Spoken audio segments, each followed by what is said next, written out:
I will never forget that night on the Samurai. The sea was different. There was something in the air that made my stomach churn with apprehension. I had spent years sailing and had never seen the ocean so furious, so vengeful. The waves were not just waves. They were liquid walls rising against our ship, as if they wanted to swallow us whole.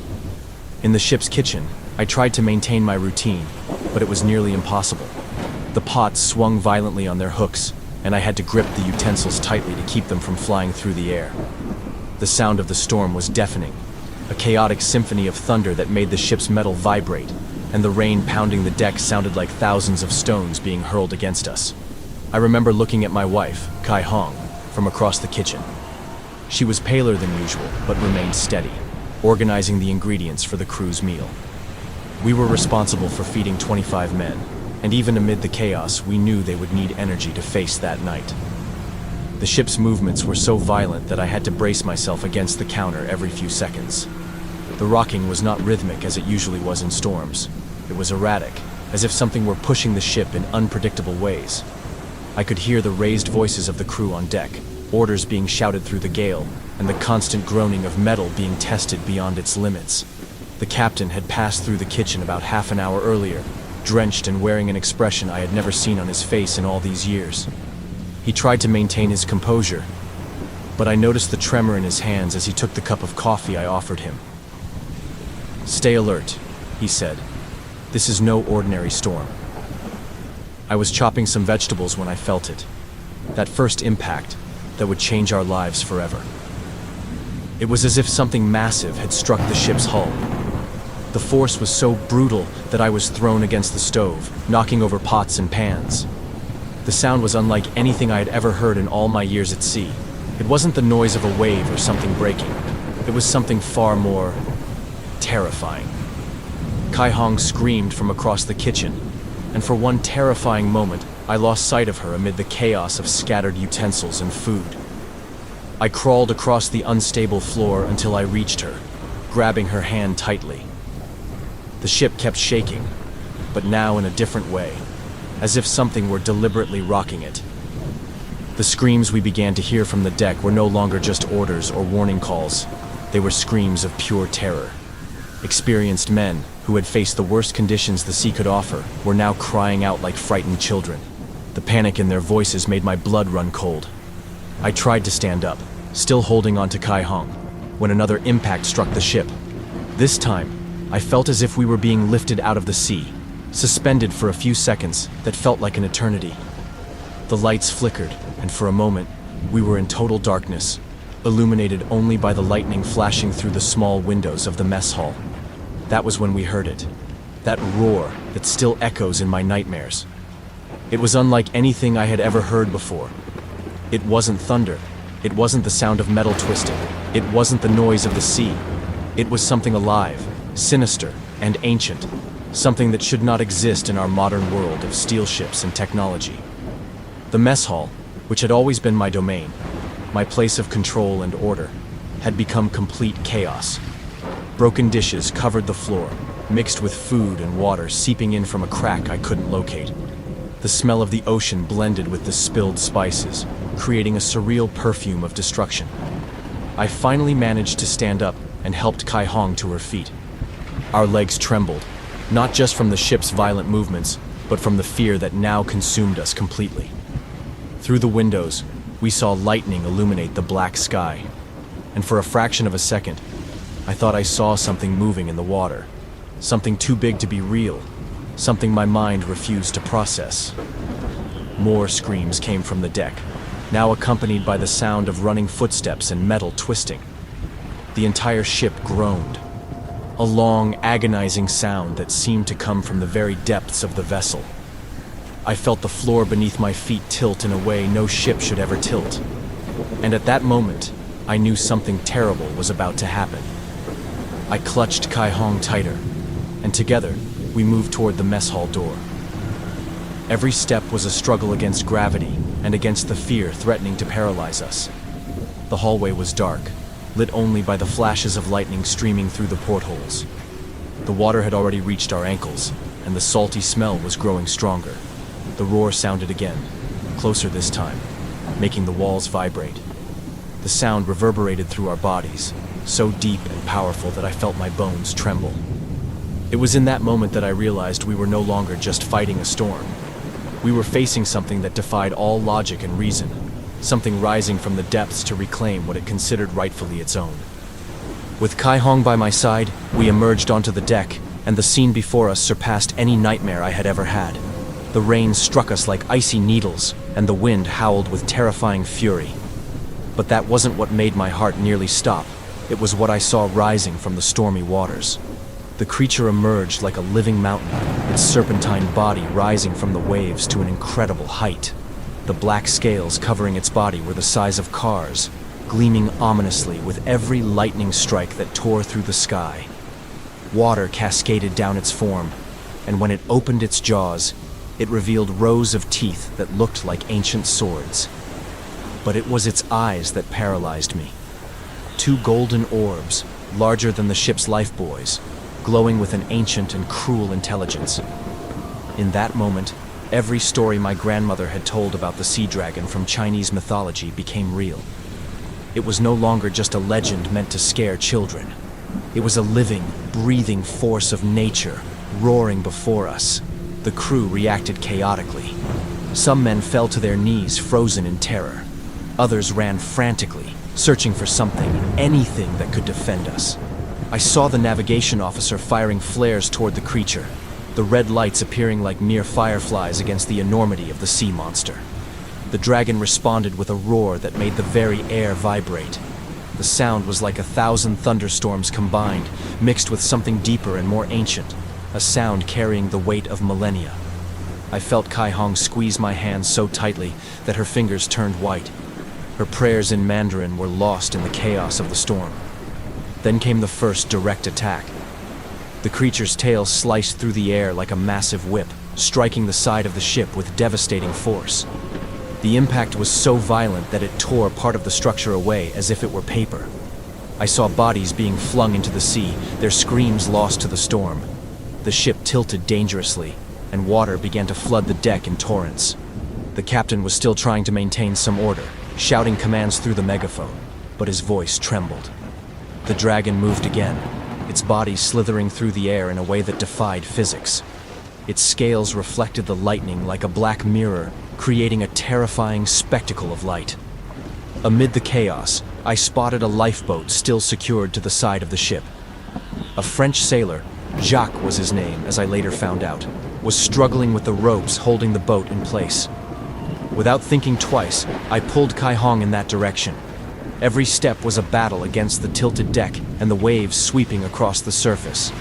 The dragon attacked again, this time aiming for the ship's bow. I saw its head dive into the water and then emerge beneath the samurai, lifting the vessel as if it were a mere toy. The metal groaned and twisted, and I could hear the sound of explosions coming from the engine room. We reached Jacques just as he managed to free one of the ropes. His hands were bleeding from the effort, but he didn't stop. Without a word, I began helping him while Kai Hong clung to the safety railing. The Frenchman shouted something in his language that I didn't understand, but his gesture was clear. He was telling us to get into the boat. A new roar from the dragon made the air vibrate, and when I looked up, I saw its head looming over us, its golden eyes fixed in our direction. Droplets of water the size of buckets fell from its scales. Its jaws opened, revealing a black abyss, and for a moment, I thought it was the end. That was when the ship lurched violently, tilting even more. The sudden movement caused the lifeboat to break free, and we plunged into the water with an impact that knocked the air from my lungs. The water was freezing, and for a few seconds, I completely lost my sense of direction. When I surfaced, clinging to the boat, I saw the samurai beginning to sink. The dragon continued its relentless assault, its massive claws tearing through the metal as if it were fabric. The screams of the remaining crew members were deafening, but there was nothing we could do. The current dragged us away from the wreckage with an irresistible force. Jacques managed to pull Kai Hong into the boat, and together they helped me climb in as well. Soaking wet and shivering, we watched helplessly as the dragon delivered the final blow to the ship. Its tail rose one last time, crashing down like a giant axe on what remained of the vessel. The samurai split in half with a deafening crack. The two halves of the ship sank quickly, swallowed by the dark waters. For a moment, the dragon remained towering over the wreckage, its silhouette outlined by the lightning, like a living monument to the destruction it had wrought. Then, as suddenly as it had appeared, it plunged into the depths, leaving only massive waves in its wake. Our small boat was tossed about by the churning waters. I clung to Kai Hong with all my strength while Jacques fought with the oars, trying to keep us stable.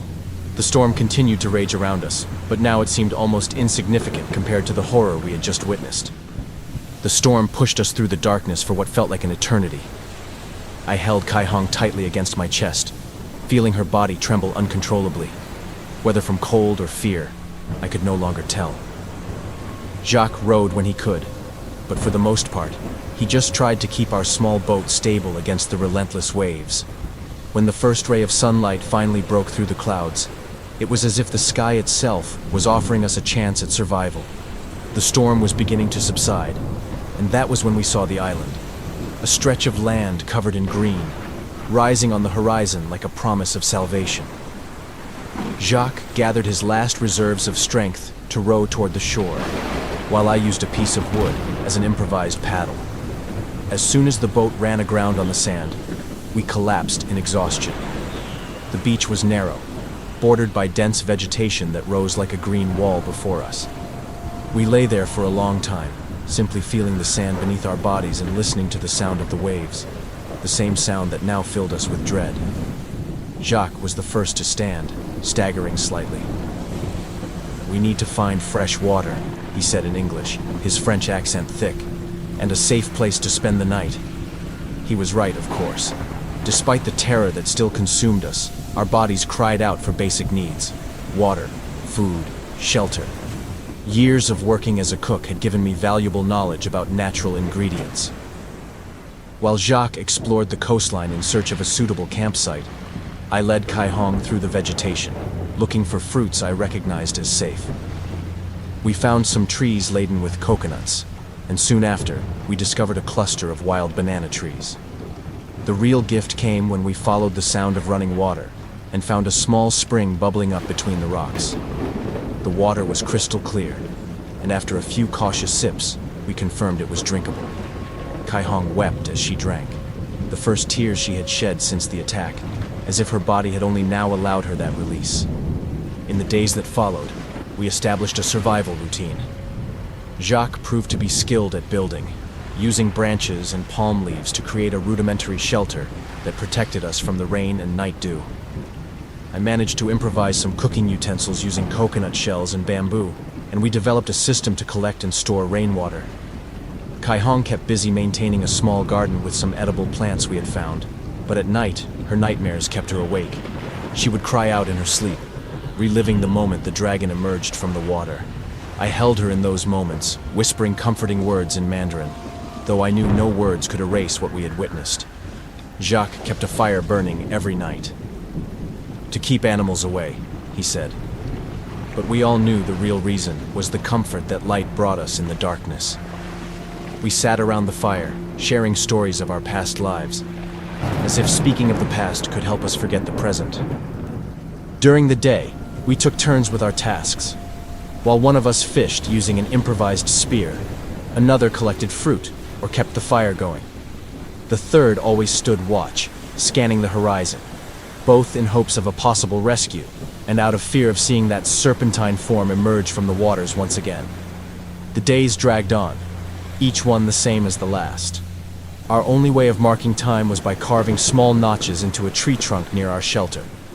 At night, the sound of the waves grew louder, more menacing. Every sudden noise made us jump, and we would instinctively glance toward the sea, dreading the sight of those glowing golden eyes in the darkness. On the sixth day, a strong storm forced us to stay inside our shelter. The wind howled through the trees in a way that terribly reminded us of that night on the Samurai. Kai Hong had a nervous breakdown, trembling uncontrollably as she murmured prayers in Mandarin. Jacques and I took turns trying to keep her calm, but we were all prisoners of our own fears. It was during that storm that I realized how much we had changed. We were no longer the same people who had boarded the Samurai. Our encounter with something that should not exist, something that defied everything we understood about the world, had fundamentally altered who we were. Every wave crashing against the shore was a reminder of the power we had witnessed. Every thunderclap made us relive that ancient roar. Survival was not just about finding food and water. It was a battle against the terror that threatened to consume our minds.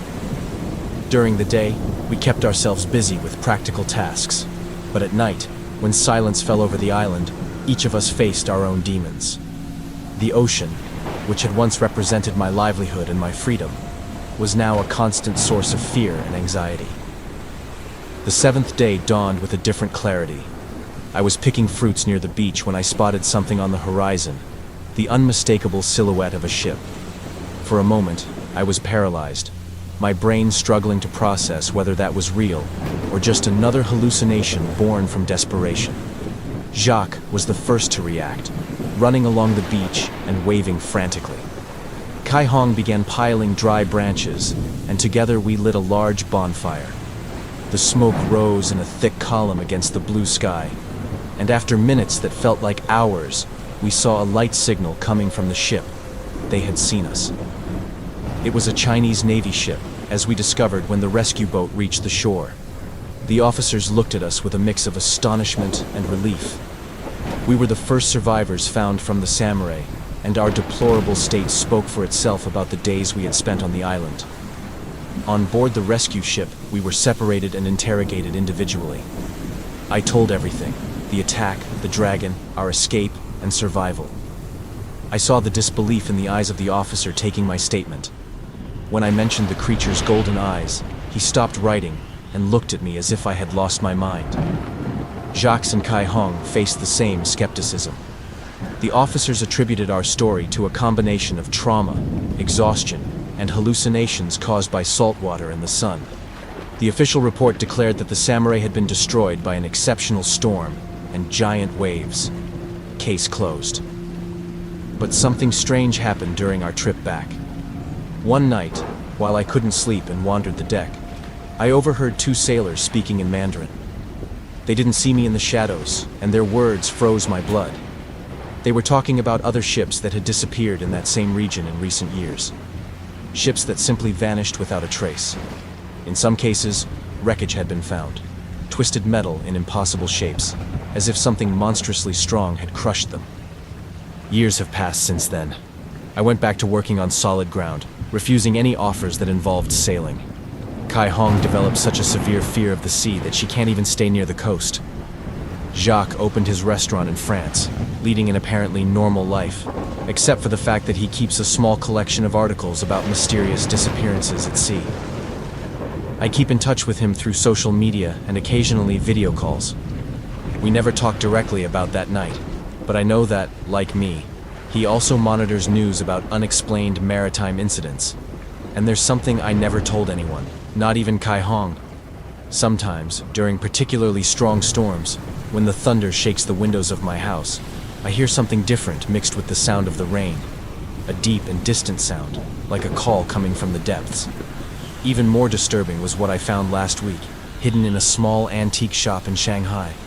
It was an ancient scroll, faded by time, showing a serpentine creature with black scales and golden eyes.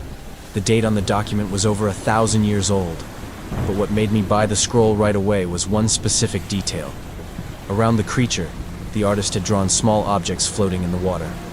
Looking closer, I recognized shapes that seemed to be parts of ships, modern ships, as if the artist from 1,000 years ago had predicted the encounters that this creature would still have with future vessels. Or maybe that artist also survived an encounter like ours.